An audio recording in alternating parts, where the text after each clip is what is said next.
Olá, estamos mais uma vez aqui, só que hoje o tema será outro.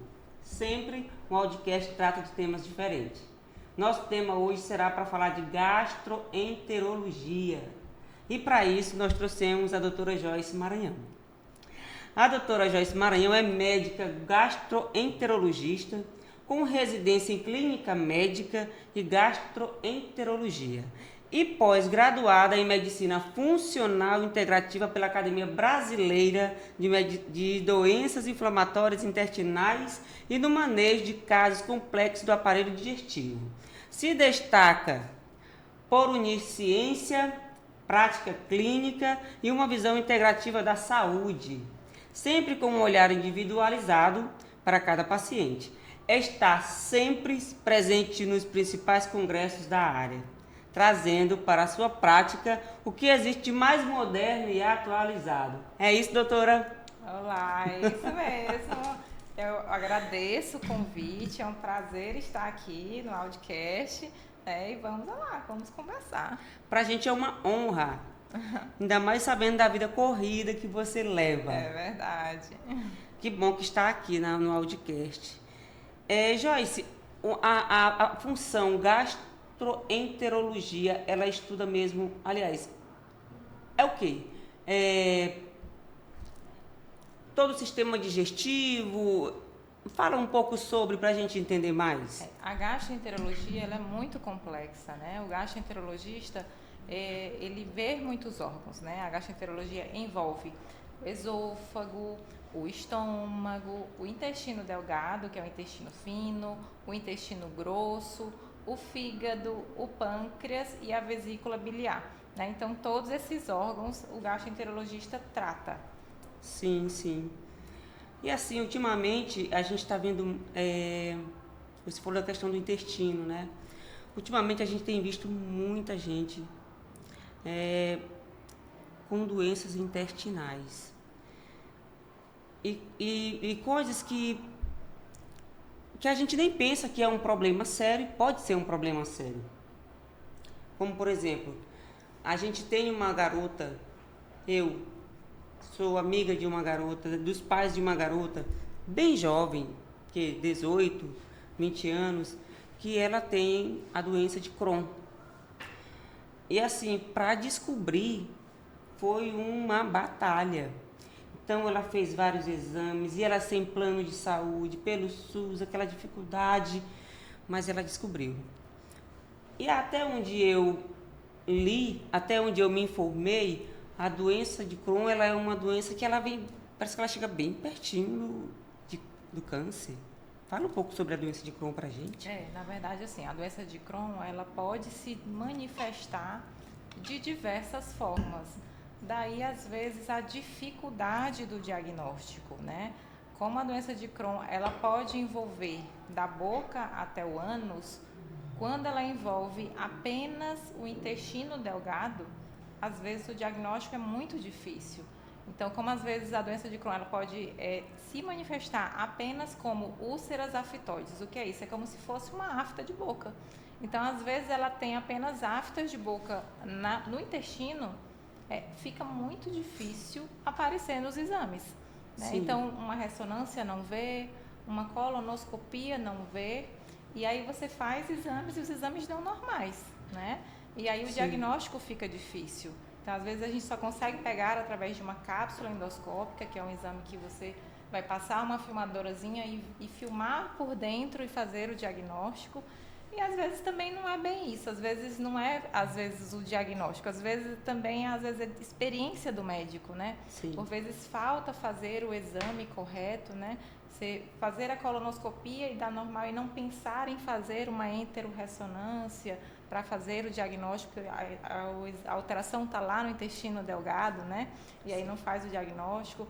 Ou às vezes ter os sintomas e pensar-se que é uma parasitose, né? E aí fica adiando o diagnóstico e aquele paciente ali tratando verme, tratando infecção intestinal, e aí vai postergando o diagnóstico. Então, por muitas vezes eu peguei pacientes já muito graves, já com fístulas, já muito emagrecidos, com alterações bem típicas da doença, com doença de Crohn e sem diagnóstico. E sem né? diagnóstico. Então, às vezes, assim, as alterações são muito típicas e não tem diagnóstico, e às vezes o diagnóstico é difícil, né? E ela pode se manifestar de diversas formas. Então, assim, é uma doença com várias alterações, né? E tem diversos ângulos de visão, né? Então, por isso, às vezes, o diagnóstico, por vezes, é difícil, né? E dependendo do local que se esteja, às vezes ainda pode ser mais difícil ainda, né? Porque às vezes o paciente não tem aqueles exames em mãos. Sim. E às vezes também não tem a condição financeira de se fazer aqueles exames também.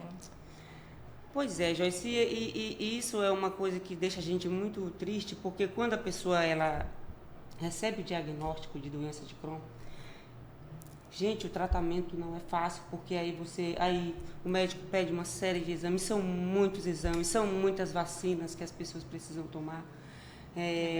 Para dar meio que uma...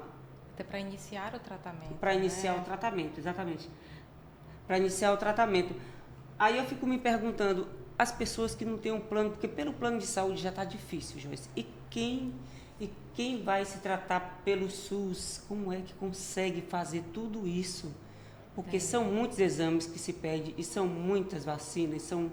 Sabe, vacinas caras, algumas se consegue pelo Hospital Infantil em Teresina, outras a gente precisa pagar. E quem não tem condição, como é que fica? O que acontece?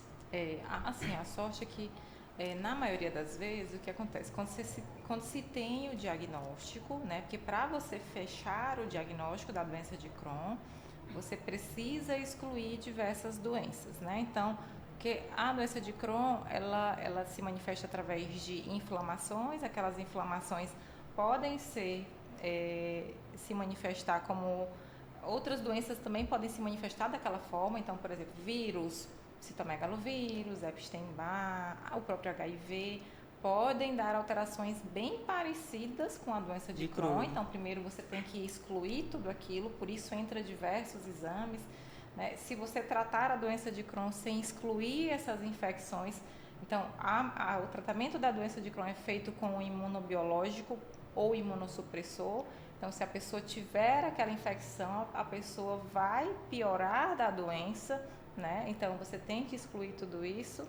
Então, isso realmente envolve muitos exames, né? E também envolve o cuidado, porque você não pode tratar uma pessoa com uma medicação que é imunossupressora e não excluir tudo isso, porque senão você vai piorar o paciente, né? Mas o bom é que, assim, isso só é no primeiro momento em geral, né? Depois do acompanhamento que você viu que você não tem tudo aquilo, né? Você vai só prevenir que a pessoa não desenvolva aquilo. O bom é que lá, assim, em Teresina, em geral, você consegue fazer a maioria das vacinas. Então, do tempo que eu trabalho com doença inflamatória, que já tem um bom tempo, não vou entregar aqui minha idade, mas já tem mais de 10 anos. Né? Mas, assim, sempre a gente consegue a maioria das vacinas. Tem uma em específico que a gente tem uma certa dificuldade, né? E também a vacina do herpes zoster também a gente nunca consegue, né? Essas, assim, e tem uma também que a gente não consegue em específico, mas são em média 2 vacinas. As outras a gente sempre consegue. Sempre, na maioria das vezes, assim. E assim, isso não é um fator impedidor da pessoa iniciar o tratamento. Sim. Ele pode iniciar o tratamento, fazer o tratamento e continuar mesmo que não se tenha condições financeiras para fazer a vacina. Sim. E outra coisa, tem pessoas que acham que o Crohn, ele é contagioso. Esclarece isso para as pessoas, que existe um preconceito.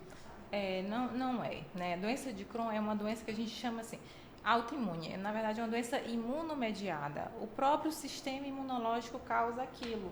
É como se existisse um excesso de imunidade contra a própria pessoa. O sistema imunológico da pessoa não reconhece o intestino como se fosse o intestino da pessoa e começa a deteriorar o próprio intestino. Então, começa a inflamar o intestino, causando inflamação, causando feridas. Inflama tanto que começa a ferir, que pode causar inflamações que incham o intestino, que de tanto inchar pode causar estreitamento da luz do intestino, que a gente chama de estenose. De tanto machucar pode causar perfurações, né? Pode causar fístulas, é quando inflama muito, cria secreção e aquela secreção quer sair por algum lugar e causa um caminhozinho que vai até a pele para poder aquela secreção drenar para algum lugar, que é a fístula. Então, o próprio organismo causa aquilo e aquilo não vai passar para ninguém, né? Pois é. Que é do próprio organismo da pessoa, da própria imunidade da pessoa. Sim. O que Joyce, e já a gente continuando falando do Crohn, o que pode levar... Você disse que não é contagioso, né? Bom, mas o que pode levar a pessoa a ter esse problema? Não sei se adquirir o Sim, Crohn. Adquirir a doença de Crohn. A doença de Crohn. O que se tem nos estudos é que existe um fator genético da própria pessoa, né? Então, a pessoa já nasce com uma predisposição de se ter, né? Mas existe o fator ambiental. Pois é. Então, por exemplo, a pessoa nasce com aquela predisposição, né? Mas possa ser que não fosse desenvolvido, né? Então, aí tem os fatores ambientais, que aí é o estilo de vida da pessoa, né? Que aí envolve o quê? A alimentação, envolve os maus hábitos, assim, não fazer atividade física, ou às vezes o tabagismo, ou às vezes o etilismo. Então, esses hábitos são fatores que a gente chama de a epigenética, que é o que a gente pode modificar da nossa genética. Então, se a gente tem um estilo de vida saudável, que é fazer atividade física, alimentação saudável, fibra, né, verduras, sim, são as frutas, né, comer uma gordura saudável, né, as proteínas magras, dormir regularmente, né, cuidar da mente. Então, tudo isso, né, se a gente cuida dessa parte, a gente consegue mudar a nossa genética, que é a epigenética. Então, isso é um fator de que a gente pode, de uma certa forma, tentar não desenvolver essas doenças, né? Então a gente consegue modular isso. Tem um exame genético que você pode fazer para entender se você pode adquirir doenças autoimunes. Né? Doenças autoimunes. Existem exames genéticos para você ver o que você tem, o que você pode desenvolver, né? Mas assim, que não necessariamente você vai desenvolver, né? Mas o que a gente consegue, na verdade, de fato fazer é tentar melhorar o estilo de vida para que a gente não desenvolva doenças, né? Qual a diferença da doença de Crohn para a retocolite ulcerativa? É onde ela vai se acometer, né? Então, a doença de Crohn, como a gente estava conversando, ela pode acometer desde a boca até o ânus. Então, ela pode acometer boca, esôfago, estômago, intestino fino, intestino grosso, mas ela inflama todo o aparelho. Pode todo o aparelho digestivo, mas ela tem preferencialmente intestino delgado e intestino grosso. Sim. E pode ter manifestações extraintestinais, ou seja, pode acometer articulações, pele, olho, né? Pode ter acometimento de mucosas, então ela pode acometer outras regiões, né? Já a retocolite ulcerativa, ela só acomete intestino grosso e reto, mas pode também ter acometimento extraintestinais, articulações, pele também. Então, como a doença de Crohn, ela também pode acometer outras regiões, né? Só que ela é mais localizada. Sim. Ela não pega intestino delgado, ela não pega a parte alta, né, da parte digestiva. Entendi. A síndrome do intestino irritável, qual é a diferença dela para doenças inflamatórias? Retocolite ulcerativa. Eu costumo dizer que eu sou polêmica nessa parte. Porque o que acontece? Às vezes até eu falo assim que eu ouso dizer que não existe síndrome do intestino irritável. Sim. Porque o que acontece? Do livro no livro, a síndrome do intestino irritável é uma doença de exclusão, né? Então, para você dizer que uma pessoa tem a síndrome do intestino irritável, o primeiro critério é você excluir todas as doenças orgânicas. Ou seja, você tem que fazer todos os exames. A pessoa não pode ter nenhuma doença orgânica e ela tem que fechar critérios para entrar dentro da síndrome. Sim. E os critérios vão ser dor abdominal, distensão, constipação, diarreia. Então, as pessoas que têm sintomas gastrointestinais, elas vão se enquadrar dentro da síndrome, né? Sim. Então, se a pessoa for lá para os critérios, todo mundo vai dizer, eu tenho síndrome. Até quem tem doença inflamatória intestinal vai dizer que tem síndrome. Entendeu? Então, assim, todo mundo vai se enquadrar ali. Só que para você entrar no primeiro critério, que é os exames de exclusão, a gastroenterologia ela é muito vasta. Ela é muito mesmo. Então você tem que excluir todas as doenças orgânicas. É muita coisa. É muita coisa. Então no coisa. caminho você vai achar alguma coisa que está irritando o intestino da pessoa. Entendeu? Então sempre vai haver alguma coisa que está irritando. Então, na verdade, a síndrome do intestino irritável é algo que está irritando que às vezes você não achou. Tem alguma causa. Tem alguma causa. Que é orgânico. Então, não ansiedade, não estresse. Porque, na verdade, assim, é dito como se fosse uma doença funcional. Ou seja, o que é isso? Ansiedade, estresse, causando os sintomas. E, na verdade, o que acontece? O intestino da gente, ele é responsável, né, por produção de serotonina. 90% da serotonina do nosso corpo, quem é responsável é o intestino, né? Então, se o nosso intestino não funciona bem, como não vai estar estressado, né? Então, a gente vai acabar estando estressado, mas não, né, porque seja síndrome do intestino irritável, e sim porque ele não está funcionando bem. Então, você tem que achar a causa do intestino estar irritado. E não porque é a síndrome do intestino irritável. Sim. Né? Então você tem que ir atrás do porquê. E na maioria das vezes tem um porquê. Aí tem muitas causas que muitas das vezes não foi buscado antes de se dar o diagnóstico da síndrome do intestino irritável. Sim. E é verdade que o intestino é nosso segundo cérebro? Com toda certeza. eu sou meio... Como eu sou gastro, eu não posso puxar a sardinha pro meu lado, mas para mim, talvez o primeiro. O primeiro. Tá certo. Tem acontecido tantos casos, ó. Tony Bellotto, da banda Titãs, que, para quem não sabe, é o marido da Malu Mader. Eu acho que ele está em tratamento com relação a um câncer no pâncreas. Sim. Outro também, além de Tony Bellotto, é do Guedes. É do Guedes. É do Guedes. Sim, verdade.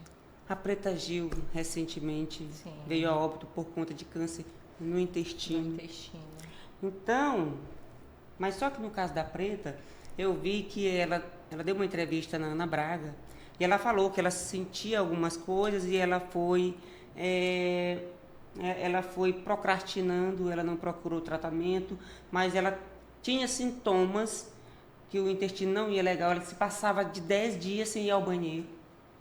E aí, num belo dia, aliás, ela começou a fazer fezes finas, como fita, ver sangramento, até que um dia o sangramento veio de uma maneira incontrolável. Aí foi quando ela acordou, a levaram para o hospital e descobriram que tinha um tumor.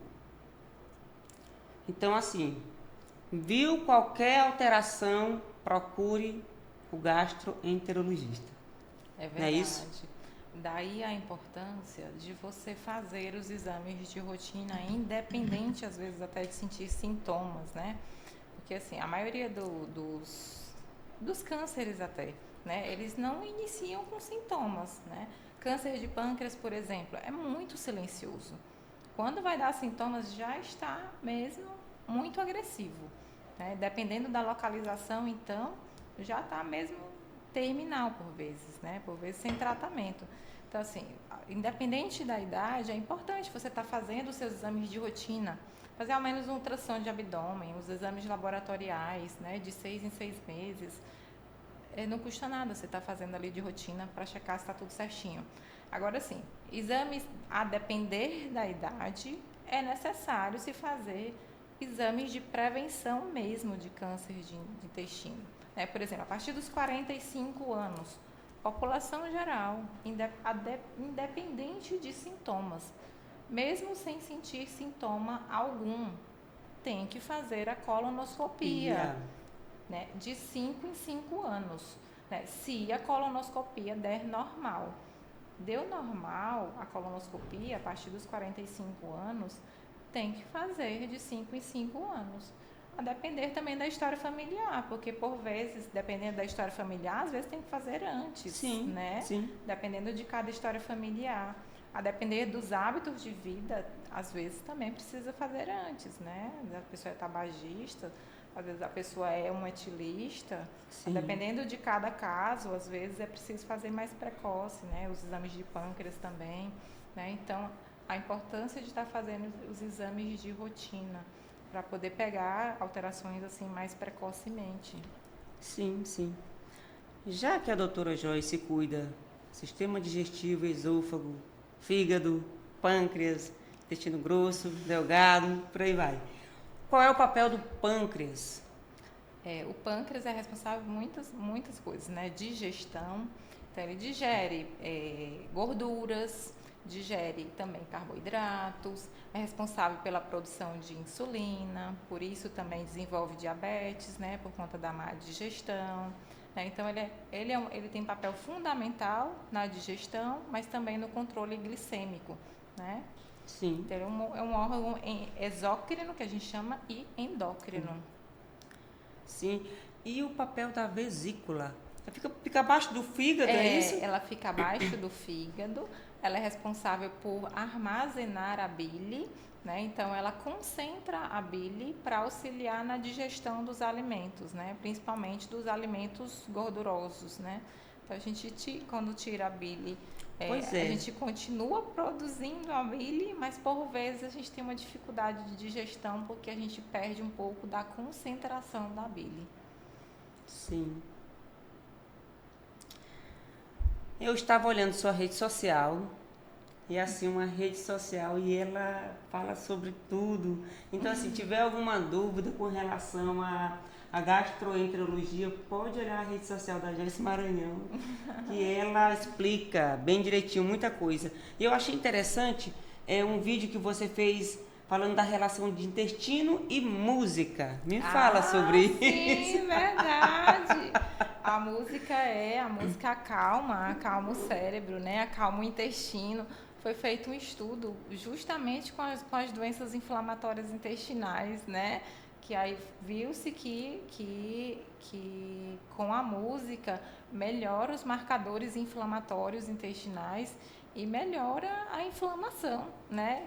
De acordo com assim, é claro que a música que agrada, né? O cérebro de cada pessoa, sim, né? Geralmente as músicas com mais calmantes, com mais calmaria, né? São as melhores, né? Mas aí isso é muito individual de cada pessoa, né? É muito individual. Porque isso é muito de gosto, né? Mas a música em geral, mas a gente sabe, né? Quem gosta de música, eu amo música, né? Mas a música, ela geralmente acalma, né? Acalma a gente. Então, ela ajuda. Foi visto mesmo, foi feito exames marcadores antes e após, e foi visto que diminuíam os marcadores inflamatórios. E uma outra coisa que eu prestei atenção, você falou de cosméticos. Também. Que podem afetar o intestino. Também inflamam. Porque a gente não pensa que não, mas assim, querendo ou não, assim, nas cutículas, querendo ou não, entra, né, na corrente sanguínea, né? Sim. Aí pode afetar também. Pode afetar também, inflamar. É muita coisa, muita coisa. São muitos detalhes que a gente não se atém, né? Dores articulares também têm relação com o intestino? Tem. Existe uma artrite que a gente chama, que é uma artrite enteropática, né? Que é uma artrite em decorrência das doenças inflamatórias intestinais, né? Que, por exemplo, se o intestino está inflamado, a doença está ativa, né? E a pessoa sente dores articulares, e se, por exemplo, os marcadores, os exames laboratoriais não preenchem critérios para doenças reumatológicas, aquela dor pode ser em decorrência da doença inflamatória intestinal, né? E aí a gente tem que melhorar o tratamento da doença inflamatória, né? A gente chama isso de artrite enteropática, que é uma dor em decorrência da doença inflamatória intestinal. As doenças crônicas têm cura? A depender da doença, sim, né? Geralmente é isso que a gente busca na medicina integrativa, né? É ir atrás da causa das doenças, né? Tratar a causa para que se tenha cura, né? Mas, em geral, algumas doenças, sim, que a gente busca sempre é tratar, né? A doença para tentar ir atrás da cura, né? Que é bom. o que a gente quer, né? Na verdade, é o que Fico a gente sempre feliz com busca. isso. Quais são as principais doenças que afetam o estômago e o intestino? No caso do estômago, o que a gente vê mais frequentemente vai ser sempre as gastrites, né? Gastrite é muito comum, úlcera é muito comum também, né? H. pylori também, Essa H. pylori. muito comum. Foi o Natanzinho, foi o Natan Sim, ele tava com H. pylori. Mas se a gente for fazer endoscopia na população geral, o que Muita vai gente ter de tem H. pylori. não tem a indicação de sair tratando, né, em todo Sim. mundo, porque a gente trata em quem tem sintomas, em quem tem histórico familiar, né, de câncer gástrico, em alguns pacientes em específico, mas tem muito H. pylori. Intestino, por exemplo, que é comum, as intolerâncias alimentares, tem muita gente com intolerância alimentar, né? Disbiose intestinal é muito comum. Supercrescimento bacteriano no intestino delgado é muito comum também. As doenças inflamatórias intestinais cada vez mais comum, né? Também. O câncer de intestino também está cada vez mais comum, né? Então, essas doenças intestinais cada vez ficando mais comum. Essa questão desses alimentos ultraprocessados. Industrializados, ultraprocessados, cheio de aditivos, cheio de conservantes, né? Cheio de corantes. Cheio de corantes. Felizmente é o que vem trazendo doenças, né? Como é que a gente faz para fugir disso, Joyce? Só se a gente plantar, né, em casa. Seria bom, né? Eu tenho uma pergunta para te fazer. O ex-presidente Bolsonaro, ele tem recorrências de soluço. Sim, começa a soluçar, aí passa uma temporada soluça. Como é isso aí? Vem de onde? Também o intestino, ele causa isso também? Causa. Na verdade, o que é o soluço, né? O soluço, ele vem em decorrência de espasmo. Espasmo é quando tem contrações, né? De um músculo. A gente tem um músculo que separa o tórax da barriga, que é o diafragma. Sim. Né? Quando esse músculo fica fazendo contrações, a gente tem soluço. Então, tudo que irritar esse músculo vai causar soluço. Então, esse músculo ele pode ser irritado por vários motivos. Se a gente tiver refluxo recorrente, então vamos supor que fica voltando esse conteúdo toda hora e inflama esse diafragma, vai ter soluço. Então, vamos supor que ele tenha refluxo. Sim. Ele vai ficar toda hora tendo soluço. Então, possa ser que, de repente, devido às várias cirurgias, né, ele tenha um aumento de pressão intraabdominal, porque está tudo mexido ali. Sim. Né? Ele pode ter soluço em decorrência disso. A gente não sabe muito bem a clínica dele, né? Se ele tiver uma inflamação do fígado, do pâncreas, que esteja tocando aquele diafragma e inflamando, ele também pode ter soluço. Se ele tiver uma inflamação do pulmão, que também toque esse diafragma, ele também vai ter soluço. Então, existem diversas causas. Aderências também em decorrência da cirurgia, né, que estiverem próximas a esse diafragma, ele também vai ter soluço. Então, tem diversas causas para o soluço dele. Sim. Aí tem que ser investigado o que está inflamando esse diafragma dele. Como identificar e tratar infecções intestinais e estomacais? Aí, assim, depende da clínica, né, o que o paciente está sentindo. Se tiver a infecção intestinal tem de diversas formas, né? Se tiver diarreia, se tiver sangramento, se tiver muco nas fezes, aí pode ser por bactéria, pode ser por vírus, né? Aí a gente tem que fazer às vezes exames de fezes para identificar se é bactérias, se é vírus também, exames de sangue, né? Tem que fazer por vezes, se for estomacal, ao H. pylori é o mais comum, aí a endoscopia entra, né, para poder identificar a causa e, a depender da causa, fazer o tratamento guiado. Às vezes a gente não consegue identificar a causa, né? Muitas das vezes das infecções intestinais, às vezes os exames dão muito falsos negativos, e se for muito intenso, porque às vezes, por exemplo, uma contaminação alimentar, muitas das vezes, né, das infecções intestinais. Então, às vezes não dá tempo de fazer exame, né? Demora 5, 7 dias. Então, às vezes a gente faz muito tratamento que a gente chama empírico, né? O paciente chega ali com diarreia, sangue agudo, né? A gente foi esperar 5 dias, 7 dias para o paciente para tratar, né? Aí já era, né? Então, às vezes a gente já trata mesmo, faz o exame, porque se não melhorar a gente já vê ali o que é, né? E possa não ter pego, né? Clostridium, tem as bactériazinhas às vezes específicas, vai tratando ali para o que é mais comum naquele meio, e aí se não melhorar a gente meio que já vê ali o que é, e aí trata, né? De uma forma mais específica. Me fala aí das famosas canetinhas emagrecedoras. Eita, polêmico também. O que tem de gente usando essas canetinhas não é normal. Não gosto. Ozempic. Agora tem uma mais recente, que ela ainda é mais... Ainda diz que é mais eficaz. Monjaro, justamente, o Monjaro. Elas emagrecem, mas também o que acontece com o organismo? Não muda o estilo de vida, né? Não muda a cabeça da pessoa. Não muda, não muda. É que tá. Quando para a caneta, como é que faz? Pois é. Volta tudo novamente porque você não criou um hábito. Não cria, não muda, entendeu? Você não se reeducou com relação à alimentação e ao estilo de vida. A questão maior é essa. E assim, o que acontece? A maioria dessas canetinhas, elas fazem, em algumas pessoas, né, alteração no trânsito, né, da parte digestiva. Então, elas fazem com que o trânsito fique mais lento, né, da parte do estômago, do intestino. Por isso, o efeito adverso é o quê? Sensação de cheio, né, náuseas, constipação. Então, a comida fica parada por mais tempo no estômago, né? O que vai acontecer com uma comida parada por mais tempo? Uma vez eu atendi, na verdade eu tenho atendido muitos pacientes pós-canetinha, com vários sintomas, né? Sim. Muitos com disbiose, inclusive. Aí já tinha parado a canetinha há algum tempo e já estava em jejum há várias horas e estava cheio de comida no estômago. Aí você imagina uma comida parada vários dias no estômago, né? O que fermenta ali de bactéria. Comida parada por muito tempo também dá supercrescimento bacteriano no intestino delgado. Então, o paciente tinha SIBO, que é um supercrescimento bacteriano no intestino delgado, e tinha disbiose. Sim. Então, dá muita disbiose, dá muita SIBO, e aí a gente acaba tendo que tratar problemas em decorrência do uso das canetinhas, né?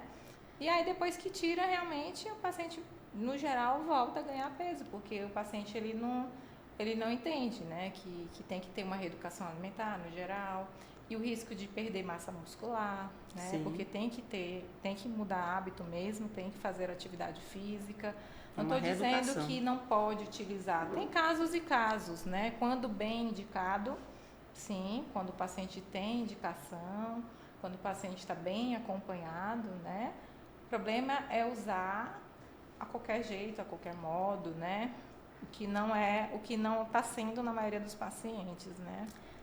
Porque as pessoas elas têm uma facilidade muito grande, algumas, sim, né? de adquirir as canetinhas e aí vai fazendo uso. Sim, indiscriminadamente. Esse que é o problema. Esse é que é o problema. Que é o que está acontecendo, infelizmente. Quais são os sinais que podem indicar câncer no intestino? Aí o que se tem que ter cuidado para os sinais de alarme, né? Perda de peso, anemia nos exames, sangramento intestinal, as fezes mudança do hábito intestinal, né? Ficar preso, antes não tinha prisão, o intestino não era preso e começar a ficar preso, as fezes mudarem de consistência, começarem a sair as fezes mais afiladas, né? Ou fezes em fita, também tem que prestar atenção, né? Mudanças de cor nas fezes, dor abdominal também, com frequência, aí são sinais de alarme que tem que começar a prestar atenção e fazer o exame, procurar um médico para fazer exames de investigação. Sim. Joyce, enxaqueca, dor de cabeça também tem relação com o intestino? Tem relação. Gente, com o intestino... o intestino mexe com tudo. O intestino Pois o meu está mexe com... extremamente doente, porque eu tô aqui... Tá se encontrando aí, Então, né? porque assim, enxaqueca eu sinto. Eu tô bem aqui com a... Eu tô com o meu nervo ciático doendo também, minha coluna. Então, articulação, dor de cabeça, problema na pele, tudo tá ligado com o intestino. Porque o intestino, é através do intestino que a gente absorve os nutrientes, né? E a gente tem no intestino também o que a gente chama de... A parede intestinal tem a permeabilidade intestinal, né? Através dessa permeabilidade intestinal é que a gente não só absorve nutrientes, mas também o nosso intestino é responsável por 70% da nossa imunidade, né? Sim. É através desse... 70% é muito. 70% da nossa imunidade. Então, quando ele está desregulado, é mais fácil a gente adquirir alergias, né? Alterações na tireoide também. Né? Que é a tireoidite de Hashimoto, né? Também altera. Né? O nosso intestino, se estiver desregulado, a nossa microbiota começa a produzir algumas substâncias que é a histamina. A histamina, ela dá muita dor de cabeça quando em excesso. Alterações de ansiedade também ela pode causar. Alterações de pele também. Né? Então, dá sintomas no corpo todo. Essa questão da automedicação também é algo que poderia trazer algum tipo de doença intestinal? E anti-inflamatórios principalmente. Né? Antibióticos também, né? Mas antibiótico hoje em dia não é tão fácil mais se conseguir, né? É mais difícil. Alguns lugares ainda se consegue, né? Se automedicar com antibiótico, mas é mais difícil. Mas anti-inflamatório para trato digestivo é muito ruim. Tanto para o fígado, quanto para o estômago, quanto para o intestino, né? Inflama muito. Sim. Uma coisa interessante aqui. Sempre que nós vamos ao banheiro, eu vou tirar por mim. Vou ao banheiro, fase 2. Quando você termina, você... É verdade que a questão do papel higiênico, ele é muito... não seria interessante a gente limpar com o papel higiênico. Seria interessante lavar, não é isso? Porque diz que o papel higiênico não só inflama, como fica resíduo, né? Fica o ideal resíduo. mesmo e acaba inflamando também, né? O ideal é que você realmente lave mesmo. Pois é, mas quando você termina de fazer a fase 2, o que você faz? Ao passar o papel higiênico, você olha. Eu acho que todo mundo faz isso. Todo mundo Fica mais fácil, isso. né? Então, você olha tanto para o papel como você olha para ver o estado da sua fezes, né? Sim. Então, assim, é um alerta para que você possa estar prestando atenção na tua saúde, porque, pelo que você está falando, as fezes vão dizer muita coisa sobre você. Sim, mas as fezes é importante você olhar. Você sempre tem que olhar para as fezes. Porque a cor diz muito, né? A consistência diz muito, se ela boia ou se ela afunda diz muito. Tudo isso fala a favor se você está digerindo, se você não está digerindo alguma coisa, se tem inflamação ou se não tem inflamação no seu intestino. Então, você tem que sempre observar. Me diz uma coisa, atenção e cuidados com laxantes. Tem pessoas que constipadas, vou tomar um laxante aí fica rotineiro aquilo ali. Tomando laxante, quanto mais toma laxante, pior. Pior fica. Porque, na verdade, se você ficar tomando laxante, você mexe nas terminações nervosas do intestino e mais preguiçoso ele vai ficar. Ele atua naquele momento e depois ele vai piorar. Você pode até tomar medicações relacionadas às fezes, à consistência das fezes. Né, que são medicações que atuam, tipo aqueles óleozinhos, né, que eles vão só amolecer as fezes. Mas laxantes, tipo purgantes, na verdade, eles são contraindicados, nem devem ser tomados. Eles são utilizados muito corriqueiramente, assim, para alguns preparos, mas para uso, né, rotineiro, individual da pessoa, no domicílio, não deve ser utilizado. Na verdade, se a pessoa está precisando utilizar, você tem que procurar um médico que tem coisa errada. Sim, o intestino lhe dando um alerta que tem coisa errada. Tem coisa errada. E Joyce, e uma coisa interessante, eu não sei, o intestino da gente parece que ele conhece o lugar que a gente está, o ambiente que a gente... Porque quando você, por exemplo, quando eu Sim. viajo para algum lugar, o Ele meu tende, intestino ele tende a ficar muito mais preguiçoso. Sim. Quando eu volto para casa de viagem, Funciona. ele relaxa e funciona perfeitamente bem. É incrível. Ele tem verdade. memória. É verdade, mas é muito assim de se sentir bem no seu lugar. Né? Isso não é mito, né, não. Joyce? Isso é muito assim também, é mais mulher, é muito de mulher, de querer fazer no seu cantinho. Eu vejo que é mais mulher. É mais mulher. Porque eu não isso. vejo nenhuma dificuldade. Não. Meu marido, ele nunca falou sobre isso. Homem, no geral, não tem muito disso, não. Mas mulher, ela é muito assim, de gostar de fazer no seu banheiro. Gente, prende, mas ele prende de uma maneira que... Eu digo, eu não posso passar de 5 dias fora. Mas o intestino é muito amplo, essa questão da importância da saúde do intestino. É muito amplo, viu? Se eu tirar a vesícula,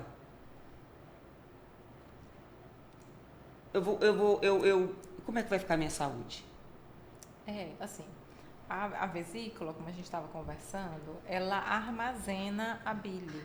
A bile ela é responsável pela digestão das gorduras, né? E quando a gente digere as gorduras, ela também é responsável pela absorção de algumas vitaminas, né? Teoricamente, se eu ficar sem absorver gordura, algumas vitaminas ficariam deficientes, né? Mas, teoricamente, na maioria das vezes, a gente não fica com essa alteração, porque a gente continua produzindo a bile pelo fígado, né? O que a gente perde é o armazenamento da bile pela vesícula, e esse armazenamento ela deixa a bile mais concentrada. Sim. Né? A maioria das pessoas, com o passar dos meses, consegue ter essa adaptação. Nos primeiros meses de adaptação, por vezes, quando você vai comer comida gordurosa, você fica tendo diarreia, né? Mas aí depois o organismo ele se adapta. Sim. Poucas pessoas não têm essa adaptação e às vezes precisa de suplementação dos sais biliares. Mas são pouquíssimas pessoas que Então precisam. dá para ter uma vida normal. Uma vida normal, na imensa maioria das vezes. O que pode causar gordura no fígado, Joyce? Na imensa maioria das vezes são maus hábitos, né? Então, assim, excesso de alimentação com carboidratos, né? Então, pão, bolo, macarrão, são as massas mesmo. Excesso de açúcares, né? Sim. Excesso de frutose, são assim, um açúcar industrializado, né? O excesso de suco de fruta também. Fruta é bom, mas em excesso suco também não é tão bom, né? Você até pode comer fruta mesmo, mas o excesso do suco também pode ser prejudicial. Comer a fruta é melhor. Não fazer atividade física, né? Também dá gordura no fígado. Excesso de álcool também é ruim. Eu ia te perguntar sobre isso. O álcool também é prejudicial. Mas, no geral, se você tem um hábito de vida saudável, né? No geral, não costuma se ter gordura no fígado. A esteatose hepática. Me fala sobre. Que é a gordura no fígado. Que é a gordura, né? A esteatose o fígado é fica bolhoso, né? Como fica se ele ficasse... ele fica gorduroso. Aí a esteatose tem graus, né? Grau 1, grau 2, grau 3. E dependendo do grau... E aí, dependendo do grau, ele começa a gerar inflamação. Aí essa inflamação no fígado, ela pode gerar fibrose, né? Que são cicatrizes no fígado. Sim. Aí existem cicatrizes no grau 1, grau 2, grau 3. No grau 4 já é a cirrose. Ou seja, a gordura no fígado leva para cirrose. Caramba. Eu posso viver sem fígado? Não. não dá não. Não sem posso. Fígado não vai não. E ainda não tem nenhum fígado. Não, aí se chega na cirrose e se dá insuficiência, porque assim, com cirrose dá para conviver, né? Você ali, né, acompanhando. Mas se o fígado entra em insuficiência, começa a não funcionar tão bem, aí tem que fazer transplante, né? Transplante do fígado. Mas o transplante é uma coisa um pouco complicada, né? Que às vezes pode... É complicada, é um pouquinho difícil, tem que estar bem grave para conseguir. Aí entra numa fila de espera. Entra numa fila, é bem complicadinho. É muito...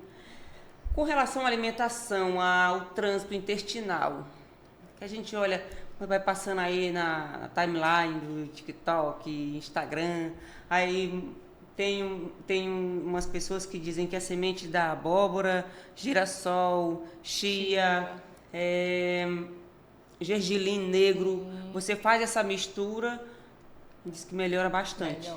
Melhora São boas, mesmo? são sim. São boas. Agora, sim, lembrar que são boas desde que também você beba água. Pois é, tem que beber bastante água, porque senão pode prender. Senão faz prender. Então, assim, você come água. mesmo a semente ou você tritura, na tua opinião? Você pode comer, você pode triturar. As duas coisas, As duas o resultado coisas. vai ser o mesmo. Vai ser o mesmo. E a Ozempic natural, que é a...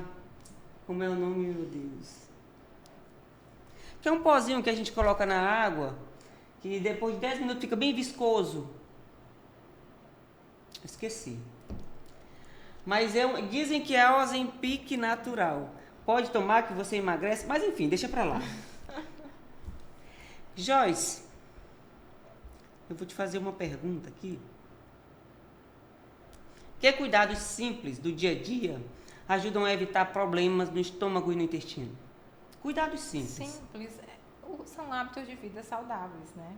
Eu acredito que se tiver uma alimentação saudável, rica em frutas, vegetais, beber água, né? Você dormir um sono tranquilo, você cuidar da sua mente, você fazer uma atividade física, você cuidar do seu todo, né? Isso aí, pronto. Dificilmente você vai ter doenças. Doenças como um todo, não é só do seu aparelho digestivo, não. Né? Você cuidar da sua saúde como um todo, dificilmente você vai ter alguma doença assim, mais grave, né? E fazer os seus exames de rotina, né? Aí você vai provavelmente ter uma vida mais saudável. E o que levou a Joyce Maranhão a estudar gastroenterologia? Algum problema familiar, algum caso? Até que não, a minha família assim não tem problema digestivo. Não? Eles não têm. Assim, na verdade, eu sempre gostei muito de intestino, né? De intestino. Eu acho que o intestino é muito interessante, né? Envolve tanta coisa. Tanta coisa. Segundo o cérebro, que diz que é o primeiro na pratia. Sou suspeita. Mas assim, é porque o intestino realmente é muito encantador. É muito encantador, porque ele envolve realmente o corpo inteiro, né? E aí, quando eu comecei a estudar intestino, eu me encantei pelas doenças inflamatórias intestinais. Comecei por aí. E por que nós temos poucos profissionais dessa área, Joyce? Eu acredito pela complexidade. Pela complexidade. É muito complexo, né? As doenças inflamatórias intestinais. Começa pelo diagnóstico, começa pela complexidade dos próprios pacientes, né? Sim. Do tratamento em si. Você vê que o tratamento assim, não é tão assim, fácil, das medicações em si. Cada ano são medicações novas. Para você tratar o paciente, você tem que fazer N coisas antes. Sim. Né? E aí toda hora vai modificando. E aí são pessoas que às vezes não querem estar lidando assim com modificações, né? Toda hora. Então, às vezes assim... Aí vai muito do perfil também, né? Tem um caso interessante, eu vi no Globo Repórter, que está acontecendo muito com os médicos. Pacientes, as pessoas estão perdendo a paciência com os médicos. Tem. Aí o que acontece? Muitos têm o plano, aí o plano não paga bem o profissional. Isso é. O paciente não entende isso, porque ele paga caro pelo plano. Isso é verdade. E aí... nessa entrevista, aliás, nessa reportagem, pacientes passaram a agredir os profissionais da área de saúde, enfermeiros, médicos, quem fica ali na linha de frente. Sim.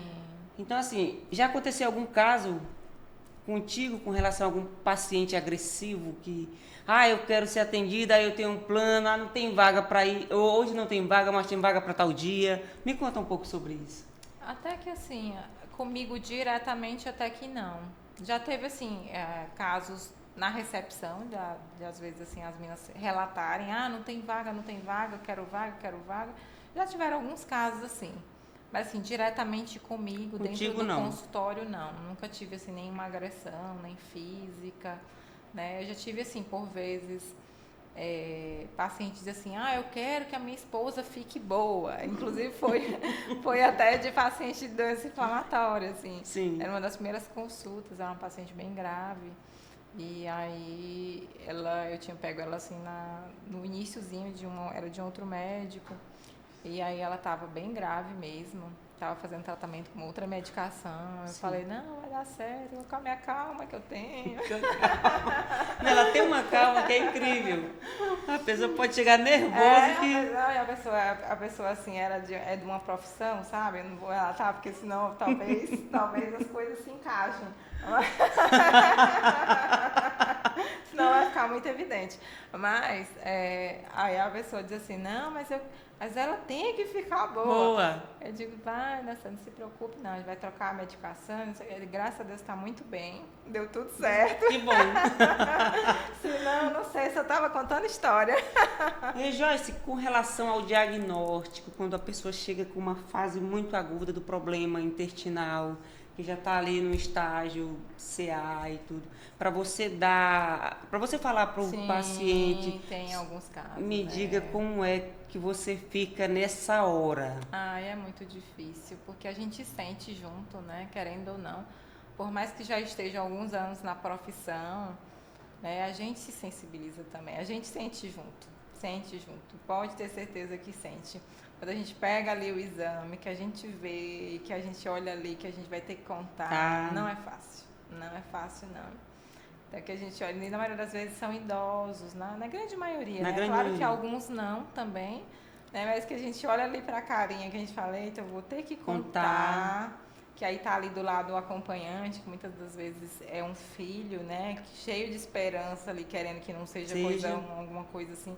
E que muitas das vezes, assim, eles já sabem, sabe?